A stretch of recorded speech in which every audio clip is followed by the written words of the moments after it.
हाँ जी friends, hello hello everybody. क्या हाल चाल है जी? सब ठीक ठाक, सब बढ़िया है।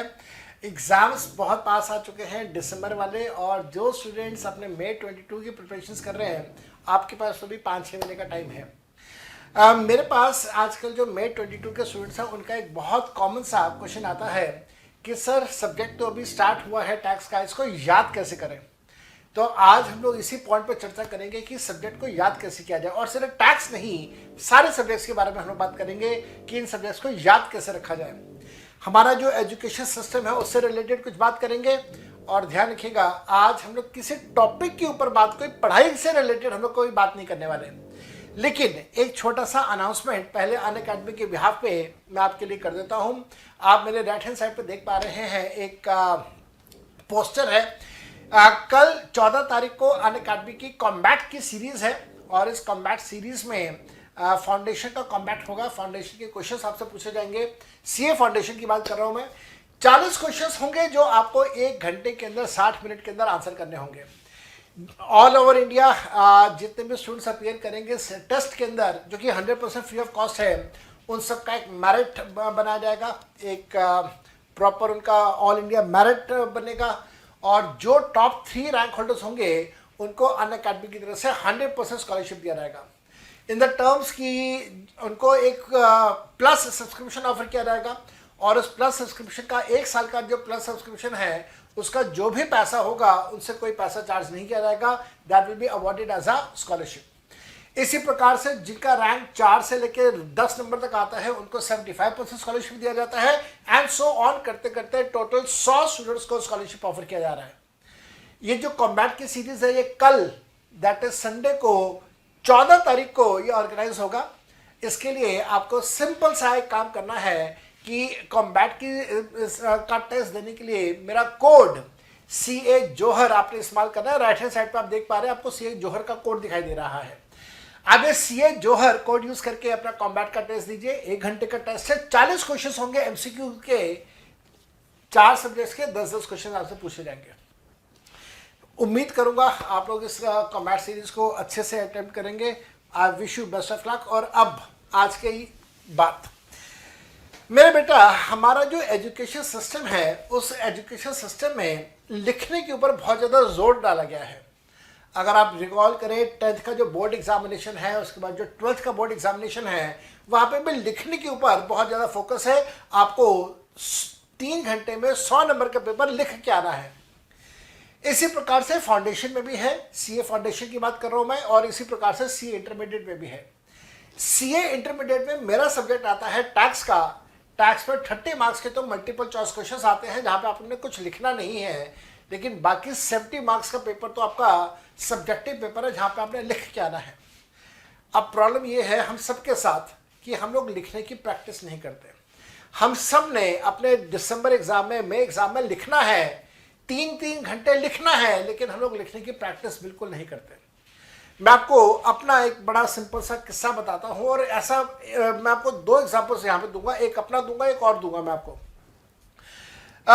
मैंने अपना स्कूल क्वालिफाई किया था 1995 में, और 1995 में स्कूल क्वालिफाई करने के बाद जब कॉलेज में गए, एडमिशन हुआ कॉलेज में, 96 इनफैक्ट कॉलेज में गए, एडमिशन हुआ कॉलेज में, तो वहाँ पे मैं दिल्ली के कॉलेज में पढ़ा, गुरु गोबिंद सिंह कॉलेज, जो कि पीतमपुरा में आता है।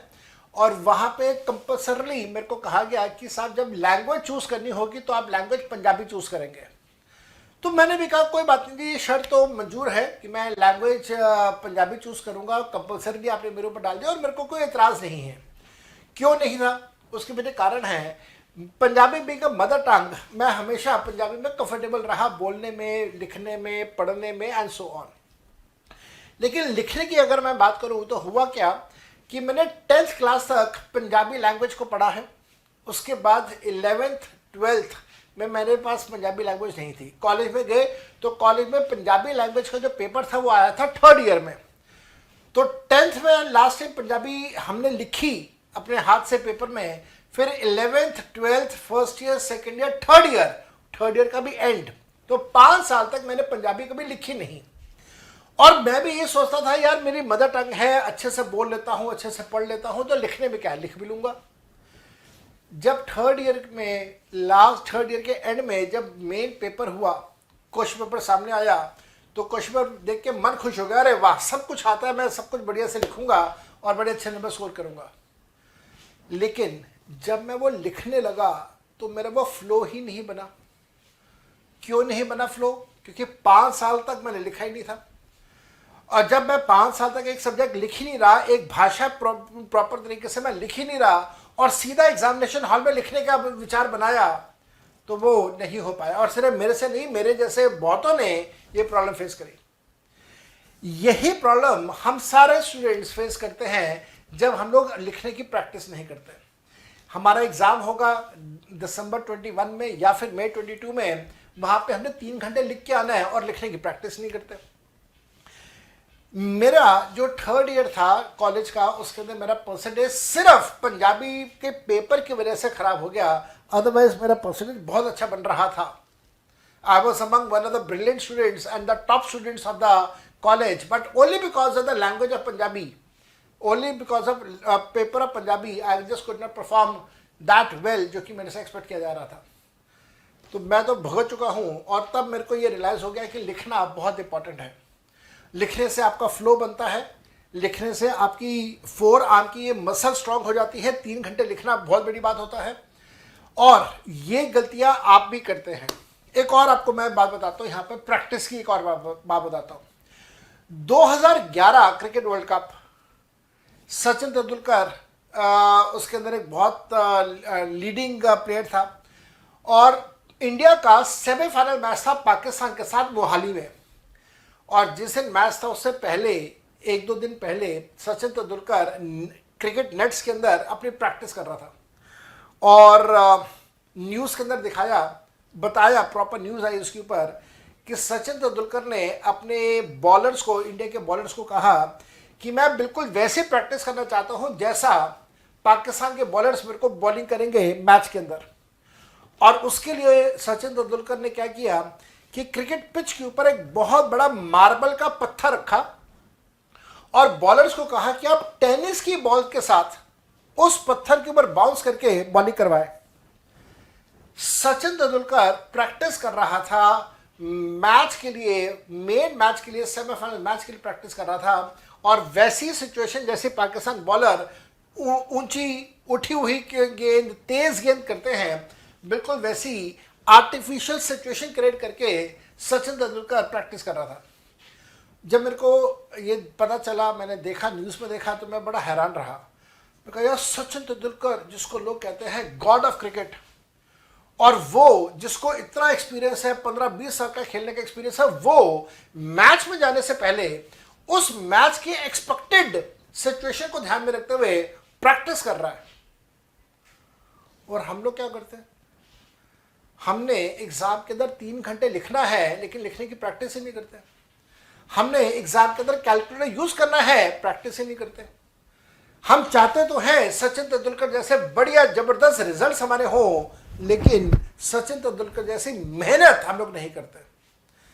शायद मेरे से भी ये गलतियां कभी हुई हैं, लेकिन मैं चाहता हूं आप सभी स्टूडेंट्स जो मेरे प्यारे बच्चे हैं, आप लोग ये गलतियां ना करें। लिखने से आपको बहुत फायदा होगा। क्या फायदा होगा? लिखने का क्या फायदा होगा? पहला, हमारा जो एग्जाम है उसमें तो लिखना ही है ना आपने। कई बार ऐसा होता है कि हम लोगों को लिखने की प्रैक्टिस नहीं होती, जिसकी वजह से यहाँ पे दिमाग में तो सब कुछ है, जबान पे भी सब कुछ आ रहा है, लेकिन मैं उसे एक्सप्रेस नहीं कर पा रहा लिखने में। ग्रामर मेरी ठीक नहीं बन रही, ग्रामर में ऐसे लिख रहा हूं कि पढ़ने वालों को समझ ही ना आए कि मैं क्या कन्वे करना चाहता हूं। तो लिखने का फायदा क्या होगा? लिखने का फायदा यह होगा कि आपको पहला यह समझ आएगा कि एग्जाम में कैसे लिख के आना है, क्या ग्रामर लिखनी है, क्या वर्ड्स लिखने हैं, सेंटेंस फॉर्मेशन कैसे करनी है, ताकि एग्जामिनर जो आपके आंसर शीट को चेक करेगा उसे समझ तो आए कि आप क्या लिख रहे हैं। दूसरा, लिखने से आपको याद हो जाता है। जब आप अपनी प्रैक्टिस करते हैं लिखने की, तो लिखते लिखते लिखते लिखते आपको बहुत सारी चीजें याद हो जाती हैं। याद रखना इस बात का हमेशा, जब आप किताब को सिंपली पढ़ रहे हैं या किताब में अंडरलाइनिंग कर रहे हैं, तो कई बार आपका कंसंट्रेशन बिगड़ जाता है, कई बार आपका ध्यान भटक जाता है। लेकिन जब आप लिखेंगे तो बिना कंसंट्रेशन के आप लिख ही नहीं सकते। दैट मीन्स लिखते हुए आपका सारा फोकस, सारा कंसंट्रेशन बना रहता है, जिसकी वजह से प्रोडक्टिविटी बढ़ती है और उसका रिजल्ट बहुत अच्छा आता है मेन एग्जाम में। एक और बात, बहुत बार ऐसा होता है कि जो चीज़ आपने अपने हाथ से लिखी होती है वो एग्जामिनेशन हॉल में आपको बिल्कुल सामने आंखें बंद करके दिखाई दे जाती है। कई बार ऐसा होता है एग्जाम के अंदर मेरे को याद नहीं आ रहा, मैं आंखें बंद करता हूँ तो मेरे सामने वो पूरा पेज आ जाता है जहाँ पे मैंने अपने हाथ से वो वाला कंसेप्ट लिखा था, और जैसे आंखों के सामने वो पेज आ जाता है और वो कंसेप्ट याद आ जाता है, मैं फटाफट उसको सारे कंसेप्ट को लिख देता हूँ। और ऐसा सिर्फ मेरे साथ नहीं, आप सबके साथ भी होता है। लिखने का फायदा होगा कि आपकी फोर आर्म की मसल्स डेवलप हो जाएंगी। शुरुआत में थोड़ा सा अजीब सा लगेगा कि मैं इतना क्यों लिख रहा हूँ, लेकिन एग्जाम के अंदर तो 3 घंटे लिखना है। एग्जाम के अंदर जो माहौल होगा उसकी प्रैक्टिस करनी होगी। मेरे को याद आता है कपिल देव का एक पॉइंट या एक बात।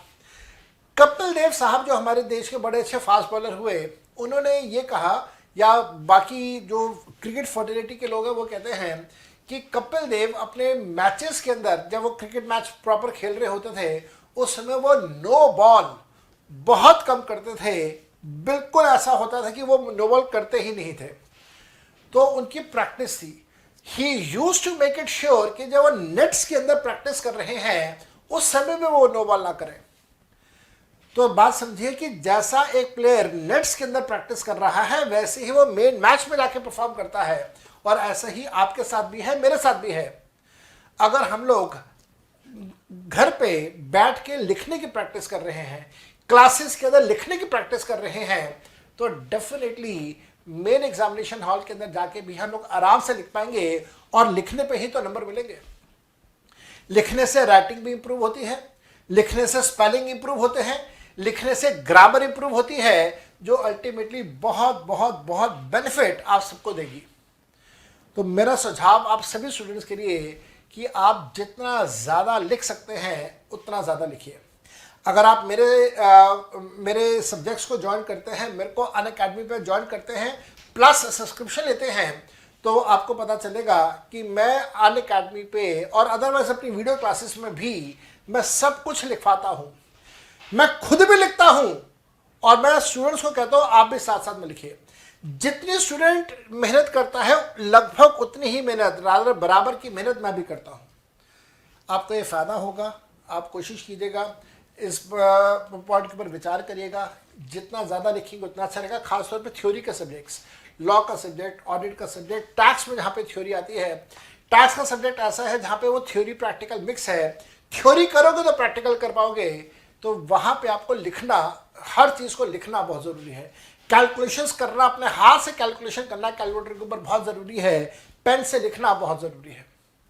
आप ऐसा करिए। I am 100% sure, pretty sure कि आप अपने May 22 के एग्ज़ाम में बहुत अच्छा परफॉर्म करेंगे। इस मुद्दे के ऊपर, इस टॉपिक के ऊपर अगर आपने कभी कोई बात करनी हो, आप मेरे से बात ज़रूर कीजिए। I will love to listen from your side. आप सबके पास मेरे मोबाइल नंबर्स हैं, मेरे को कॉल कीजिएगा, कॉन्टैक्ट कीजिएगा, इस वीडियो के ऊपर कमेंट्स कीजिएगा। I will love to listen from your side. Until that time, I meet you again. Bye bye and take very good care of yourself. Love you all. I'll meet you very soon in the next video. Bye bye.